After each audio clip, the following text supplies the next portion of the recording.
ఓం శాంతి. అవ్యక్తంలో అవ్యక్తం 19వ భాగం.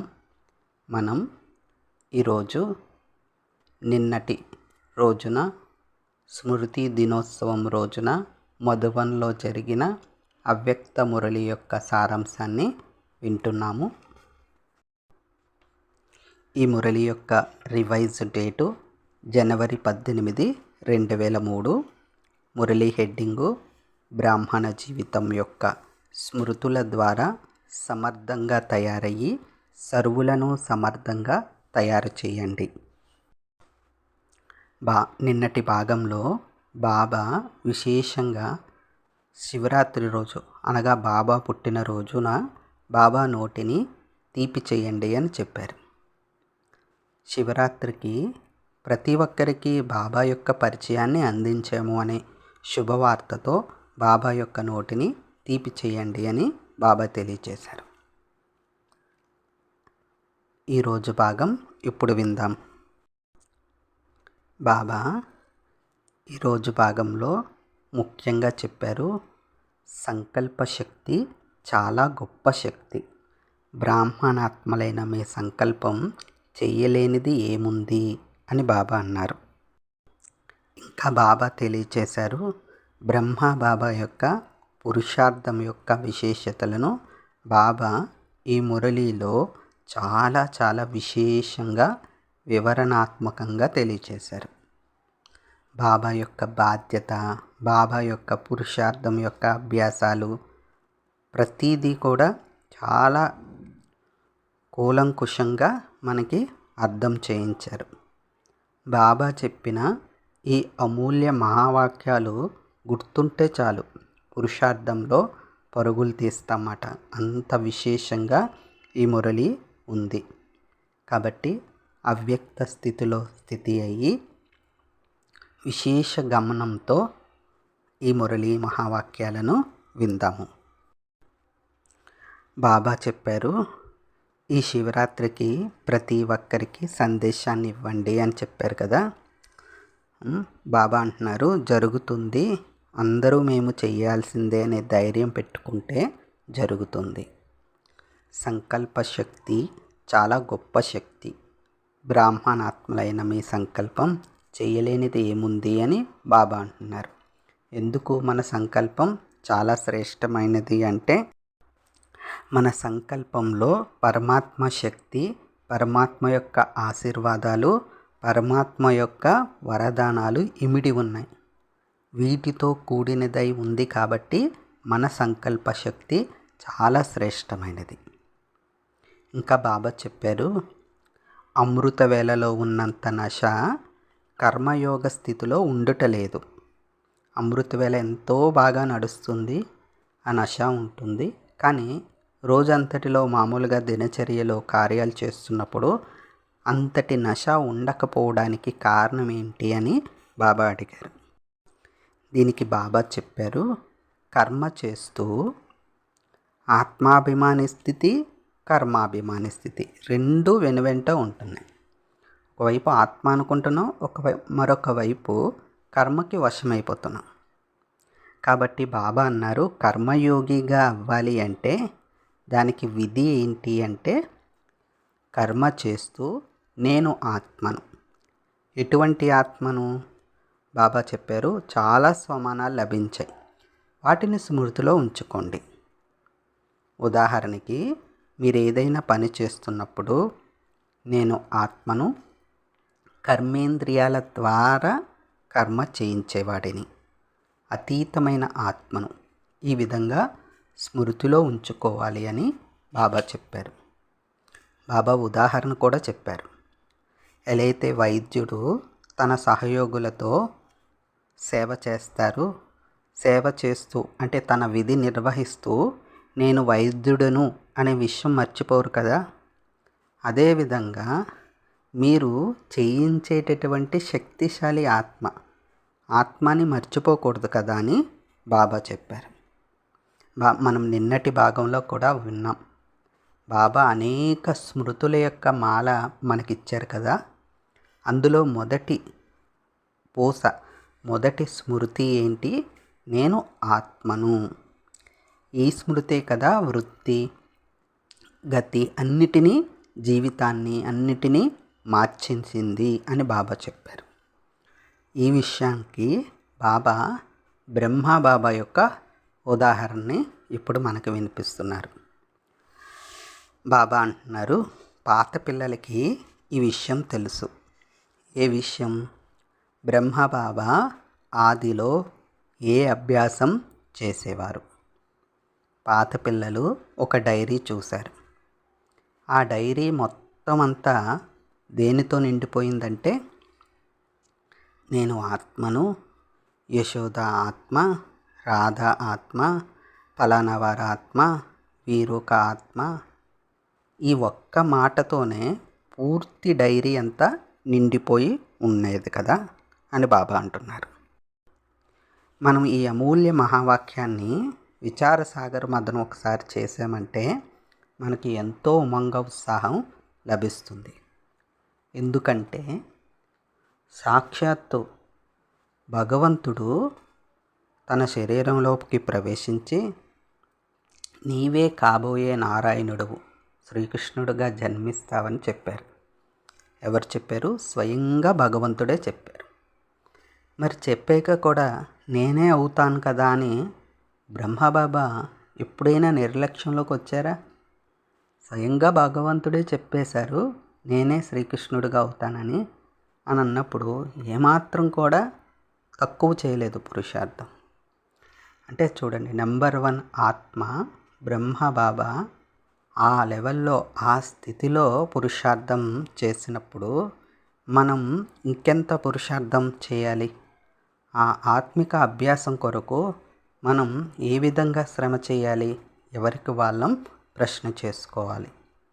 మనకి జ్ఞానం సాధారణతలోకి తీసుకురాకూడదు. మనం ఉన్నత స్థితిలో ఉంటూ ఉన్నతంగా తయారు చేసే ఈ జ్ఞానాన్ని మనం ఉన్నతంగానే విచారసాగర మదనం చేయాలి. అంటే ఆత్మపాఠంలోనే అన్నీ ఇమిడి ఉన్నాయి. ఎందుకు? ఈ ఆత్మస్థితే పునాది స్థితి. దీన్ని బ్రహ్మబాబా సదా అభ్యాసం చేసేవారు. ఈ ఆత్మ అనే మొదటి పాఠం యొక్క అభ్యాసం మాటిమాటికి ఉండాలి, పరిశీలన ఉండాలి. కేవలం నేను ప్రకృతి జీతాత్మను, లేకపోతే నేను కర్మాతీత ఆత్మను అని కేవలం నోటితో లేదా మనసుతో మననం చేయటం కాదు, దాన్ని పరిశీలించుకోవాలి. అంటే కర్మ చేస్తున్నప్పుడు అలసట వచ్చేస్తున్నా, ఒక రకమైన ఇది ఏర్పడుతున్న శ్రద్ధ తగ్గిపోతుంది అనుకోండి, మనం సోల్ కాన్షియస్ నుండి బాడీ కాన్షియస్లోకి వచ్చేసినట్టు అర్థం. బ్రహ్మబాబా సాకార మురళిలో కూడా బాప్దాదా ఏం చెప్పేవారు? అబూ రోడ్డు కింద నుండి పైకి కాలినడకన బాబా స్మృతిలో ఉంటే నడిచేయచ్చు. మనం ఇప్పుడు బస్సుల ద్వారా వెళ్తాం కదా, అంటే ఏమాత్రం అలసట లేకుండా బుద్ధి ద్వారా బాబాను స్మృతి చేస్తూ ఆ విధంగా మనం అభ్యాసం చేయొచ్చు. ఇది బాబా ఆత్మ అభ్యాసం గురించి బ్రహ్మబాబా చేసిన పురుషార్థం గురించి తెలియచేశారు. మనం కూడా అలౌకిక పరివారం కావచ్చు, లౌకిక పరివారం కావచ్చు, ఎవరినైనా సరే ఆత్మ జ్యోతి స్వరూపం వాళ్ళ యొక్క 2 కనుబొమ్మల మధ్య మెరుస్తున్న నక్షత్రాన్ని చూస్తూ వాళ్ళతో మాట్లాడాలి, వాళ్ళతో కార్యవ్యవహారం చేయాలి. వారి గురించి చేసే ప్రతి ఆలోచన కూడా బాబా చెప్పినట్లుగా ఉండాలి. ఇప్పుడు బ్రహ్మబాబా చేసిన 2వ విశేషమైన పురుషార్థం గురించి చెప్తున్నారు. అదేంటి అంటే కర్మేంద్రియాల కచేరీ. ప్రతిరోజు రాత్రి నిద్రించే ముందు బ్రహ్మబాబా కచేరీ పెట్టుకునేవారు. అంటే స్వయం ఆత్మ యజమానిగా అయ్యి కర్మేంద్రియాల యొక్క పరిస్థితుల్ని అడిగేవారు. ఓ కనుల్లారా, ఈరోజు ఏం చేశారు? మరి ఓ చెవులు, ఓ నోరు, మీరు ఈరోజు ఏ విధంగా పనిచేశారు అని పరిశీలించుకునేవారు అన్నమాట బ్రహ్మబాబా. అంటే చెవుల ద్వారా ఏమైనా వ్యర్థం విన్నారా, చెవులు విన్నారా, కళ్ళు చూసారా, ఇలా ప్రతి కర్మేంద్రియంపై అటెన్షన్ పెట్టుకునేవారు. అయితే బాబా అవ్యక్త బాప్దాద చెప్పారు, చివరి సమయంలో బాబాతో వెంట ఉన్న పిల్లలు ఏం అనుభవం చేసుకున్నారు?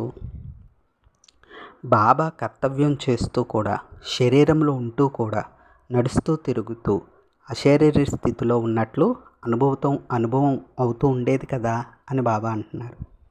మరి ఆఖరి 6 నెలలే బ్రహ్మబాబా పురుషార్థం 1969వ సంవత్సరం చూసినట్లయితే ప్రతి బ్రాహ్మణాత్మకి బ్రహ్మబాబా ఏ విధంగా కనిపించేవారంటే ఒక తెల్లటి దూది పింజం వలె కనిపించేవారట. ఏంటి ఒక వెలుగు ఇలా వెళ్ళింది అనిపించేవారంట. ఆ విధంగా పురుషార్థం చేసేవారు. మరి మనందరికీ తెలుసు, బాబా వతనంలో అవ్యక్త బాప్దాద అని ఒక సందేశి చూసి, బాబా మీకన్నా పైనున్న బాబా ఇంకా ప్రకాశంగా ఉన్నారు అని చెప్పిన వెంటనే బ్రహ్మబాబా పురుషార్థం యొక్క తీరే మారిపోయిందంట. ఇక అప్పుడప్పుడు సందేశిని పైకి వెళ్ళమనటం, ఆ బాబాకు ఈ బాబాకి ఏమైనా తేడా ఉందా అని అడగటం, సందేశి చెప్పినట్లుగా ఆ విధంగా బాబా పురుషార్థంలో ఇంకా అంతర్ముఖులుగా అయిపోయి ఇంకా అశరీర స్థితిలో ఎక్కువ అభ్యాసం చేసేవారంట. కాబట్టి ఇటువంటి అభ్యాసం కర్మఖాతాకి వశం అవ్వనివ్వదు అని బాబా చెప్తున్నారు. మరి ఈ కర్మేంద్రియాల కచేరీ పురుషార్థం అవ్వచ్చు, అలాగే డైరీలో ఆత్మ ఆత్మ ఆత్మ అని రాయడం ఆ పురుషార్థం అవ్వచ్చు. మనం చేస్తున్నామా బాబా గారు చేసినట్లుగా మనం చేస్తున్నామా అటువంటి పురుషార్థం? ఎందుకంటే బాబా చెప్పారు, దృఢ సంకల్పం పెట్టుకుంటే అది అవుతుంది, ఆ సంకల్పమే మిమ్మల్ని ముందుకు నడిపిస్తుంది. ఇప్పుడు మనం స్వయంగా పురుషార్థం చేయనవసరం లేదు. బాబా యొక్క వరదానాలు ఆశీర్వాదాలు ఒక లిఫ్ట్ వలె పనిచేస్తాయని బాబా చెప్పారు కదా. పురుషార్థం చేయడానికి చాలా అవకాశం ఉంది మనకి. కాబట్టి బాబా చెప్తున్నారు, కర్మల ఖాతా పూర్తి చేసుకోవాల్సి వచ్చినా కానీ సాక్షిగా అయ్యి కర్మల ఖాతాకి మాత్రం వశం అవ్వలేదు బాబా. కర్మల ఖాతా పూర్తి చేసుకుంటున్నారని ఇతరులకు కూడా తెలియలేదు అన్నమాట. బాబా ఆ విధంగా గుప్తంగా తన కర్మల ఖాతాని సమాప్తి చేసేసుకున్నారు బ్రహ్మబాబా. బాబా అంటున్నారు, బ్రహ్మబాబా అవ్యక్తం అయిపోతున్నారని మీకు తెలిసిందా ఏంటి? తెలియలేదు కదా. ఎందుకంటే బాబా చేసిన చాలా కాలపు అతీతమైన సాక్షి స్థితి, అశరీరీ స్థితి అనగా కర్మాతీత స్థితి చాలా బాగా అభ్యాసం చేశారు. చాలా కాలపు బహుత్కాల అభ్యాసం అంటారు కదా, అటువంటి సాక్షి స్థితి, అశరీరీ స్థితి, కర్మాతీత స్థితి. కనుకనే అంతిమంలో కూడా అదే స్వరూపం అనుభవం అయ్యింది. బాబా అంటున్నారు, చాలా కాలం యొక్క అభ్యాసమే అంతిమంలో పనికి వస్తుంది. అంతిమంలో దేహాభిమానం వదిలేస్తామని ఆలోచించకండి. చాలా కాలం యొక్క అశరీర స్థితియే అప్పుడు పనికి వస్తుంది అని బాబా చెప్తున్నారు. అంతిమ పరిస్థితి ఏంటి అంటే, ఇప్పుడో కలియుగ వినాశనం అని అనుకోకూడదు, అది వేరే సబ్జెక్టు. ఈ జన్మ యొక్క అంతిమ స్థితి, ఈ ఆత్మ శరీరం నుండి వెళ్ళిపోయేటప్పుడు కలిగే అంతిమ స్థితి గురించి బాబా చెప్తున్నారు. అంతిమ సమయం అనేది యువకులకు, వృద్ధులకు, ఆరోగ్యవంతులకు, రోగులకు, ఎవరికైనా ఎప్పుడైనా రావచ్చు అంటున్నారు బాబా. ఇప్పుడు కన్ఫర్మేషన్ ఉందా? ఆరోగ్యంగా ఉన్నారు, వీళ్ళు చాలా కాలం జీవిస్తారని ఏమన్నా అనుకుంటున్నారా? చిన్న వయసులోనే హార్ట్ అటాక్స్ వస్తున్నాయి ఈ రోజుల్లో. కాబట్టి ఇది చెప్పలేం. కాబట్టి మనం బహుత్కాల అభ్యాసం అనేది బాబా ఎక్కువగా చెప్తున్నారు ఈ మురళిలో. అందువల్లనే బాబా చెప్తున్నారు, ఈ పాయింట్ని మనం బాగా రిపీట్ చేసుకోవాలి బుద్ధిలో. బాబా అంటున్నారు, చాలా కాలం సాక్షి స్థితి యొక్క అభ్యాసంపై ధ్యాస పెట్టండి. ఈ సాక్షి స్థితి గురించి మనకి అవ్యక్త వాణిల్లో కావచ్చు, సాకార వాణిల్లో కావచ్చు అనేక వివరణలు బాబా ఇచ్చారు. అంటే ఈ దేహానికి అతీతంగా అయ్యి సాక్షిగా ఉంటూ చూడటం. నిన్నటి మురళి జనవరి 18, 2024 సాకార మురళిలో కూడా బాబా ఏం చెప్పారు? చనిపోయారు. శవానికి ఏదైనా ప్రతిస్పందన ఉంటుందా? శవానికి సంబంధించిన వస్తువులు కానీ ఏవైనా చేస్తే స్పందన ఉంటుందా? ఉండదు కదా. కాబట్టి బాబా అంటున్నారు, ఎన్ని ప్రకృతి ఆపదలు వచ్చినా కానీ అశరీర స్థితి అనేది మిమ్మల్ని సహజంగా అతీతంగా అంతే బాబాకి ప్రియంగా చేసేస్తుంది. అందువల్లే చాలా కాలం అనే మాటని బాప్దాదా అండర్లైన్ చేయిస్తున్నారు. ఇది చాలా కాలం నుండి జ్ఞానంలో ఉన్నాము అది కాదు ఇక్కడ విషయం. జ్ఞానం చాలా కాలంగా మనలో ఎంతగా ఉంది. జ్ఞానంలో మనం ఎప్పుడొచ్చాం కాదు, మనం జ్ఞానంలో నడుస్తున్నది ఎంతకాలం, ఆచరిస్తుంది ఎంతకాలం, స్మృతి చేస్తుంది. ఇది ఈ బహుత్ కాల అభ్యాసం. అలానే మెకానికల్గా రోజుకి ఇంత అని రాసేయడం వల్ల మనకి ఫలితం తప్పకుండా ఉంటుంది చేసిన కర్మకి. కానీ బాబా అంటారు, రాజయుక్తంగా చేయండి, తెలివిగా చెయ్యండి అంటున్నారు బాబా. బహుత్ కాల అభ్యాసం చెయ్యండి అని అండర్లైన్ చేస్తున్నారు. ఏదో వారానికి ఒకసారో బట్టి టైంలోనో లేకపోతే ఇంకెప్పుడో అభ్యాసం చేయమనట్లేదు బాబా. ఏది ఏమైనా కానీ మొత్తం రోజంతటిలో సాక్షి స్థితి, చేయించే స్థితి, అశరీర స్థితి యొక్క అభ్యాసం మాటిమాటికి చేసుకోండి అంటున్నారు. ఇవి చాలా అద్భుతమైన మహావాక్యాలు కదా. మరి మమ్మ గురించి కూడా మనం చాలా సందేశాలు విన్నాం. మమ్మ గారు కూడా కిచెన్లో ఉన్నప్పుడు, బియ్యం వేరుతున్నప్పుడు, కూరగాయలు కట్ చేస్తున్నప్పుడు మమ్మని అడిగారంట, మీరు ఏం చేస్తారు మమ్మ అంటే, నేను ఆత్మను ఈ కర్మేంద్రియాల ద్వారా చేయిస్తున్నాను అని మమ్మ చెప్పేవారంట. ఆదిలో మన దాదీలు పెద్ద వీళ్ళందరి యొక్క పురుషార్థ స్థితి చూస్తే ఈనాటి సాధనాలు అప్పుడు ఏమున్నాయి? అసలు జ్ఞానం కూడా ఇంత విస్తారం లేదు కదా. బాబా గారు బాప్దాదా ఏది చెప్తే అది వినడం, దాన్ని ఆచరించడం, జతలో దాన్ని ఆచరించడం, అంతే కదా. ఆత్మ పాఠమే కదా ఎక్కువ ఆదిలో. అభ్యాసం కూడా బెగ్గరి పాటలో కావచ్చు, ఎక్కడైనా సరే మెయిన్ సబ్జెక్ట్ దేని మీద నడుస్తూ ఉంటుంది? జ్ఞానం అంతా ఆత్మ మీదే.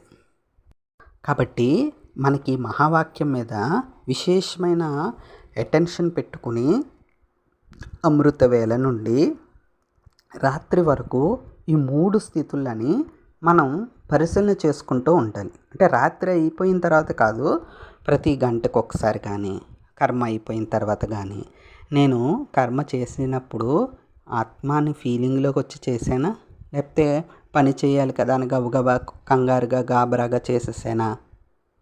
ఎందుకంటే బాబా చెప్తారు తర్వాత పాయింట్స్ అవే మాట. ఎందుకంటే ఈ సాక్షి స్థితి, కర్మాతీత స్థితి, అశరీర స్థితి ఇవి బాగా అభ్యాసం చేసామనుకోండి, బాబా చెప్పినట్లుగా ఏమవుతుందో తెలుసా? ఏమవుతుంది? బాబా అంటున్నారు, అంతిమంలో ఫరిస్తా నుండి దేవతగా అయ్యే స్థితి ఫిక్స్ అయిపోతుంది. ఇంత వివరణాత్మకంగా ఇంకా ఏ టీచర్ అయినా ఎవరైనా చెప్తారా ఈ ప్రపంచంలో? భగవంతుడు టీచర్గా అయ్యి ప్రతి ఒక్క పాయింట్ని ఇంత వివరణాత్మకంగా బాబా చెప్తున్నారు. ఈ కర్మాతీత స్థితి, సాక్షి స్థితి మరియు చేయించే స్థితి, అశరీర స్థితి, ఈ 3 ముఖ్యంగా మనం చూసుకున్నట్లయితే బాగా అభ్యాసం చేస్తే ఈ అభ్యాసమే లాస్ట్లో ఆఖరిలో మనకి దేవతగా అయ్యే స్థితిని ఫిక్స్ చేస్తుందంట. బాబా అంటున్నారు, నేను బాప్ సమానాత్మను అని అంటూ ఉంటాం కదా, దానికి అర్థం చెప్తున్నారు బాబా. బాప్ సమానం అంటే శివబాబా లాగా నిరాకారిగా అవటం, బ్రహ్మబాబా సమానంగా ఫరిస్తాగా అవటం. శివబాబా ఏమో జ్యోతిర్బిందు, మనం బిందువుగా అయిపోవటం. బ్రహ్మబాబా సమానంగా అంటే ఆయన ఫరిస్తాల రాజు, ఫరిస్తా సూక్ష్మలోకంలో ఉన్నారు కాబట్టి ఫరిస్తా స్థితిలో ఉండాలి. మరి ఫరిస్తా రూపాన్ని సాకార బ్రహ్మలో కూడా చూశారు కదా అని అడుగుతున్నారు బాబా. ఎందుకంటే మనం బ్రహ్మబాబా హిస్టరీ చదువుకుంటే అందులో తెలుస్తాయి ఎవరు బాబా గురించి. బాబా దగ్గరికి ఏదైనా కంప్లైంట్లు పట్టుకుని వచ్చినా ఎన్నో చెప్దాం అనుకుని వచ్చేవారంట, కానీ బ్రహ్మబాబా దగ్గరకు రాగానే సైలెన్స్. అవన్నీ కూడా మర్జ్ అయిపోయేవి. అసలు ఏది గుర్తుండదు. బాబాని చూడగానే అంతా మళ్ళీ సమాధాన స్వరూపులుగా అయిపోయేవారు అన్నమాట. ఇవన్నీ కూడా మనం విన్నమే. ఈ అనుభవం కూడా మనం చాలాసార్లు చేసుకుంటాం. ఎన్నో చెప్దామని మనం బాబా దగ్గర కూర్చున్నప్పుడు బాబాతో యోగం కనెక్ట్ అవుతూ ఉంటే కొన్ని విషయాలు మనం మర్చిపోతాం ఆటోమేటిక్గా. అంటే బాబాతో యోగం చేసేటప్పుడే కాదు, ఆ తర్వాత కూడా మనకు ఆ మరుపు వచ్చేస్తుంది అన్నమాట. మరి బాబా మరొక మహావాక్యం చెప్తున్నారు. చేసే పని వదిలేసి అశరీరిగా ప్రయత్నం చేద్దామని అనుకున్నారనుకోండి, కొంచెం సమయమే చేయగలం. గంట సేపు యోగం అని కూర్చున్నామంటే ఆ గంట సేపు మనకి యోగం కనెక్ట్ అయిపోతుందా? అలా ప్రయత్నించగా ఒక్క నిమిషం మన పాయింట్, సోల్ పాయింట్, ఆత్మ పాయింట్, పరమాత్మ పాయింట్తో కనెక్ట్ అవుతే అప్పుడు వచ్చే ఎనర్జీయే పూర్తి కొద్ది రోజుల వరకు ఉండిపోతుంది ఆ అనుభవం. అలా పని వదిలేసి అశరీరిగా కొంచెం సమయమే ఉండగలరు, కానీ కార్యం చేస్తూ అశరీర స్థితికి సమయాన్ని తీసి శక్తిశాలి స్థితిని అనుభవం చేసుకుంటూ ఉండండి అంటున్నారు బాబా. ఇప్పుడు ఉదాహరణకి ఇప్పుడు ఆఫీస్లో పనిచేసే వాళ్ళకి, కంప్యూటర్ ద్వారా పనిచేసే వాళ్ళకి ఈ విషయం తెలుస్తుంది. ఏంటంటే కంప్యూటర్ ఉపయోగిస్తూ రీఫ్రెష్ చేస్తుంటారు. ఒక బటన్ ఆన్ చేస్తే సిస్టమ్ అనేది, కంప్యూటర్ అనేది రీఫ్రెష్ అవుతూ ఉంటుంది అన్నమాట.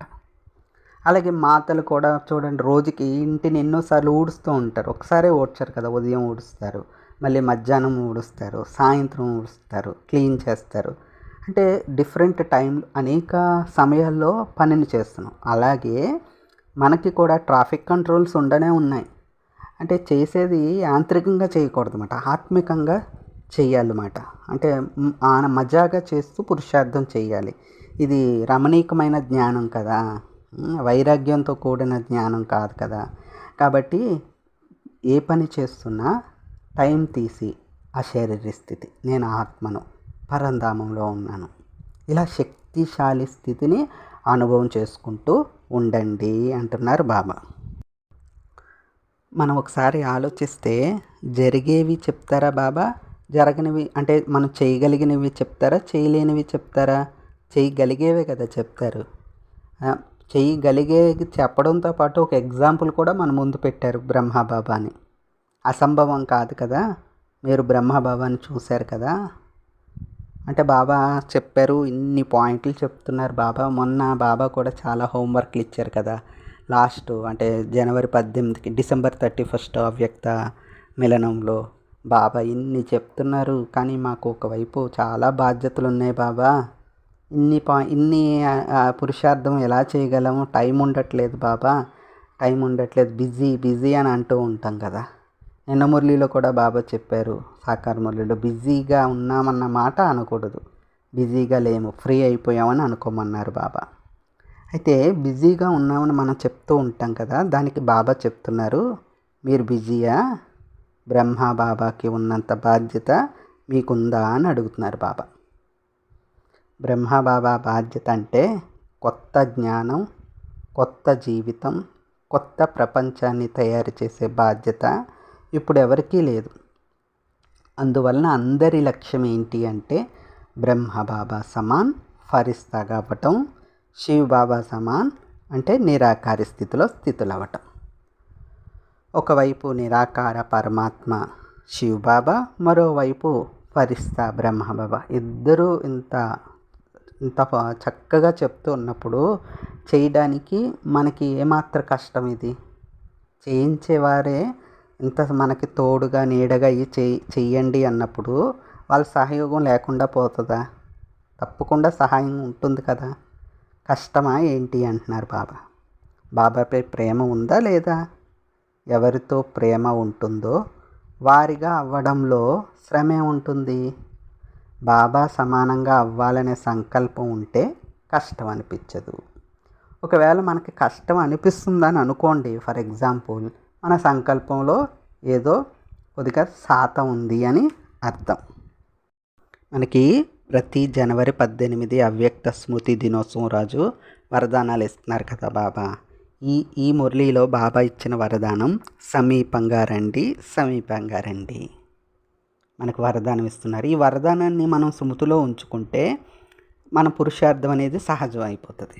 బాబాకు సమీపంగా అంటే అమృతవేళ యోగం, మురళి చదువుకోవటం, దాన్ని అభ్యాసం చేయటం, ప్రతిరోజు సాకార మురళిలో వచ్చే వరదానాన్ని అభ్యాసం చేయటం, ఒక్కొక్కసారి స్లోగన్ గుర్తుపెట్టుకోవటం, లేదా మురళిలో మనకి ఏదైతే మన వ్యక్తిగత జీవితంలో పురుషార్థంలో జరుగుతున్న ఆటంకాలకి బాబా చెప్పిన ఒక అమూల్య మహావాక్యం హైలైట్ అయి ఉంటుందో దాన్ని బాగా అభ్యాసం చేయటం.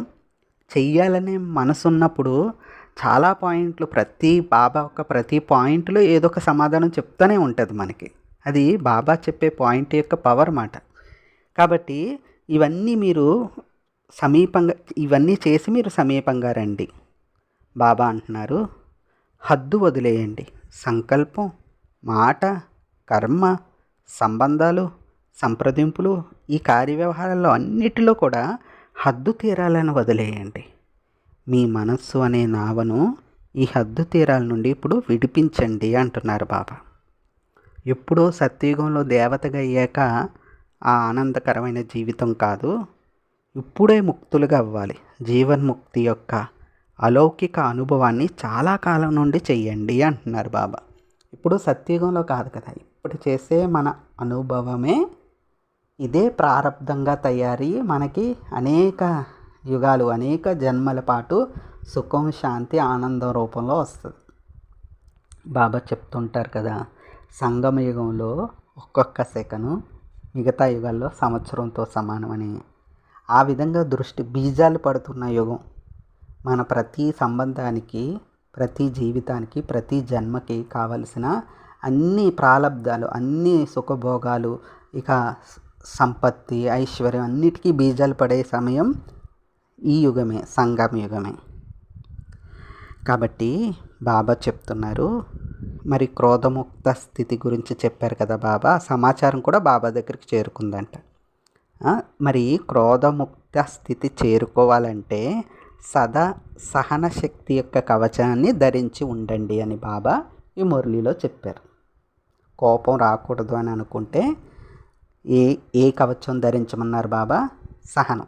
అంటే ఇప్పుడు మాస్క్ పెట్టుకోమని అనేవారు కదా, మాస్క్ పెట్టుకోండి. అలా మనం కోపానికి వశం అయిపోకూడదంటే సహనం అనే కవచాన్ని, అది ప్రేమపూర్వకంగా బాబా చెప్పారు, కవచం, సహనం కవచంగా ధరించండి అని అనుకుంటూ పెట్టుకోవాలి. సగమే మనం చేయకూడదు. సహనాన్నే గుర్తు చేసుకున్నాం అనుకోండి, నేనే సహిస్తున్నాను అనుకుంటాం.